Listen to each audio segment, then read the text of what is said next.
Olá, meu nome é Ana Paula. Hoje eu vou resolver a questão 1 da lista Probabilidade Condicional, Lei Binomial da Probabilidade retirada do portal da matemática OBMEP. A questão tem o seguinte enunciado: uma moeda tem probabilidade P1 de sair cara e P2 de sair coroa. Ao lançarmos duas vezes essa moeda, letra A, qual a probabilidade de termos duas caras? Letra B, qual a probabilidade de termos uma cara e uma coroa nessa ordem? Letra C, qual a probabilidade de termos uma coroa e uma cara nessa ordem? E letra D, qual a probabilidade de termos duas coroas? Então, partindo para essa outra folha, eu vou resolver essa questão de duas formas.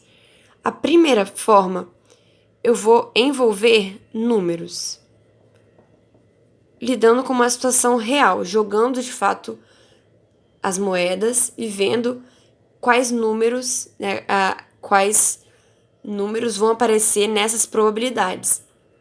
E a segunda forma de resolução, eu vou resolver de uma forma literal. A primeira forma foi a forma que eu desenvolvi ao encarar essa questão, e a segunda forma foi a forma com que a própria lista indica a resolução. Então, eu vou mostrar dessas duas formas. Bom, P1 é a probabilidade de sair cara. P2 é a probabilidade de sair coroa. O espaço amostral que eu tenho aqui é pequeno, é na realidade cara e coroa, só isso. Bom, sabendo então, probabilidade de sair cara vai ser, aqui eu estou contando com uma equidade, né? Numa situação onde essa moeda é uma moeda perfeita, ela não é tendenciosa. Então, eu vou ter um número favorável aqui, né? 1, sobre casos possíveis, 2, né? Cara e coroa, espaço amostral, quantidade do espaço amostral. Bom, então, e eu vou ter também o P2, que é a coroa, 1, que é o favorável, sobre o 2. E agora eu vou resolver, então, cada alternativa usando números. A primeira questão pergunta bem assim: qual a probabilidade de termos duas caras? Bom, se eu tenho duas caras, eu posso usar como se fosse um anagrama, mas usando números. Eu vou ter cara e eu vou ter cara. Eu usei o 1 aqui porque aqui usou P1, então eu usei 1.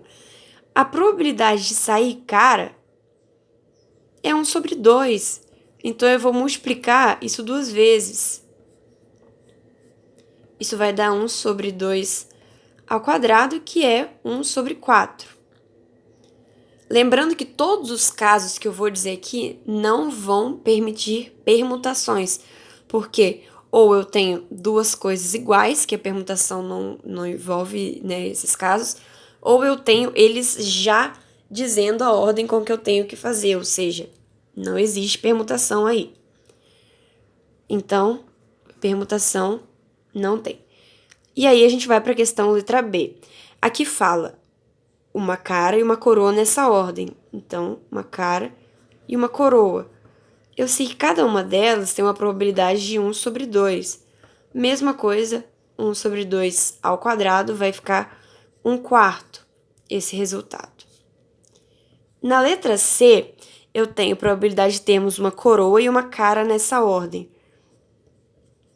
Novamente, meio que esse anagrama de números. E aí, eu vou ter as probabilidades novamente de 1/2. Por que eu multiplico? Porque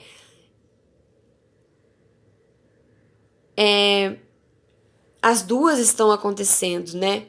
O lançamento da coroa e o lançamento da cara estão acontecendo. Então, é uma multiplicação. E aqui vai dar 1/4, novamente. E na letra D, eu tenho qual a probabilidade de termos duas coroas.